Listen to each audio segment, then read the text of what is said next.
Okey, hai. Okey, Assalamualaikum. Hari ni kami nak share cara kami tanam peria. Okey, paling senang ni pokok peria ni. Okey, mula-mula hampa pastikanlah hampa beli dulu dekat market tu peria, tapi dia yang saiz-saiz yang dah nak tua tau. Okey, biji benih dia akan jadi macam ni, yang warna-warna yang ada merah-merah sikit macam ni. Ni original punya biji benih. Okey, tak ada yang kita beli kat paket tu, senang.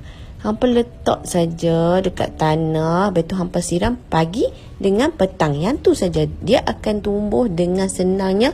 Tengoklah sampailah jadi pokok peria kami yang macam ni. Simple saja. Pokok peria lah paling senang dengan pokok bendi kalau hampa beginner untuk garden. Okey, hampa boleh try. Okey, apa lagi? Jom kita berkebun.